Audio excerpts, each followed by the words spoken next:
on December the 11th, we can do something that will absolutely capture the attention not just of Ohio, but will capture the attention of the nation. This district can send Robin Weirauch to Congress to be our representative. And so it is with great pleasure.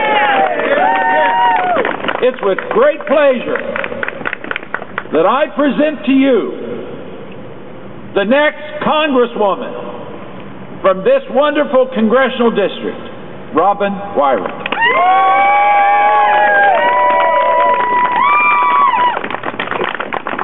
Good morning, everyone, on this beautiful, cold, lovely day.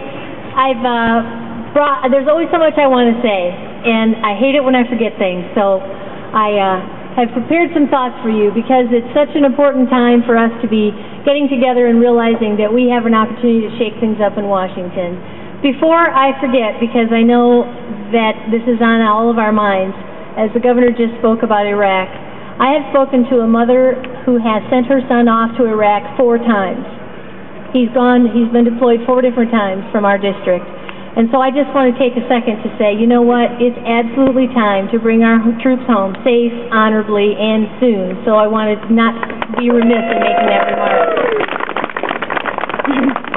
I'd like to thank the governor, of course. Thank you so much for spending the day together. Thank him for being here and for all his support for the race.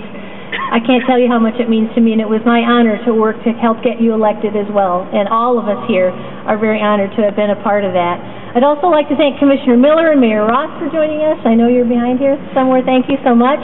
I'm very pleased to be back in Crawford County because there's been so many friends that we've made here during the campaigns. Linda Wenzel, the county chair, is here. And Maggie Barr, thank you for all your support and the work in getting this organized today. You've been marvelous, all of you, and there's more that I could possibly thank. So I'm very, very grateful. We can really shake things up in Washington on December 11th. It's clear we have a very rare opportunity, and we have to shake things up in Washington because business as usual is not going to lead us to a better future. We have to have a change in leadership and a change in direction. But as I've learned from my mother, change takes courage. My mother raised my 2 brothers and me by herself. She taught us that life is what you make it, but she also showed us that there's always a better way, but you have to be open to change. I've applied her philosophy, a very wise philosophy, all my life. I'm not a career politician, and I think we have enough career politicians in Washington, and I'm an advocate. I'm someone who has a history of fighting for those issues that matter most to you and me. Your issues are my issues, and I believe everyone has a right to a good job, affordable health care, and a safe and secure country.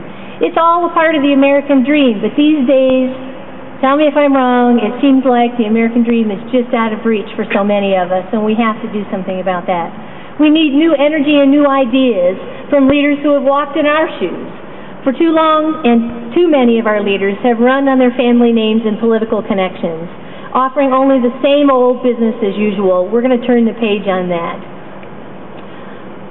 Career politicians like my opponents, speaking of career politicians, have given us things like the Taft tax, which was the largest tax increase in Ohio history. And that reminds me, there's been a lot of talk in this race about taxes and taxing and spending.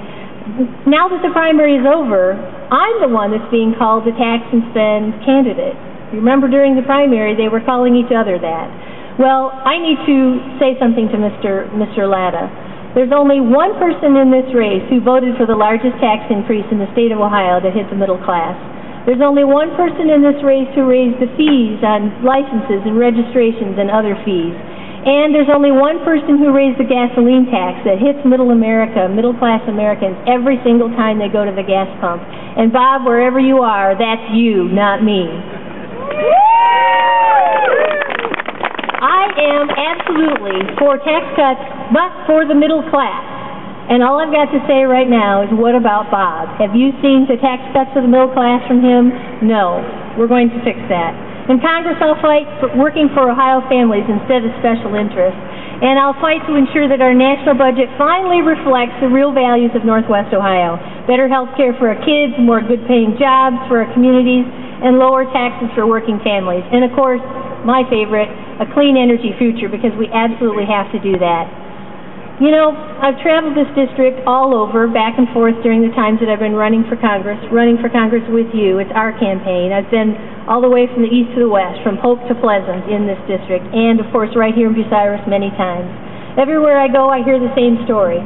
I used to be able to have a good paying job. People would say I had a pension, I had good health care, and it was affordable. But now, after years of watching career politicians put corporate interests over the interests of people like you and me, that story is very, very different. Too many people have seen their jobs move to China, the debt pile up, and the cost of basic health care skyrocket. My opponent doesn't seem to mind, for example, that you can hardly find American-made products on the shelves anymore in the United States. When it comes to importing cheaper products overseas, I say to my opponent, I would like to remind him of the age-old adage that you get what you pay for. In this case, with all the imports that we're seeing on our shelves, you get unsafe toys that are loaded with lead and food that poisons our pets, just to name a few. American manufacturers produce safe, quality products that provide quality jobs, and for our neighbors in America, our jobs for our neighbors in America, not in China. I'll fight for fair trade, not just free trade. Fair trade will return those safe, quality products made in America, return those to our shelves, and it'll return good jobs to our communities here in the United States. And so, I'm for fair trade. What about Bob? He feels that the trade agreements that we have are working just fine right now. You know, Northwest Ohio has a tremendous can-do spirit. It's the best thing. We have so many things going for us. And I know that together, we're going to make some history, and we're going to bring the American dream back into reach in this district. Let's go out and make some history. And thank you so much. I'm looking forward to these last 10 days, and heading off to Washington, we'll have a new Congresswoman for Christmas. Can I say something in closing? 10 days. Now, I don't know how candid I can be about this, but I think it's okay for me to say this. Go ahead, son. Go for it. Robin's poster is a poster that I have used since 1992. She's the best there is. I trust her explicitly. She does not sugarcoat the results. And her results say that this race is absolutely winnable. And Amen. And in order to win it, we've got to get people out to vote.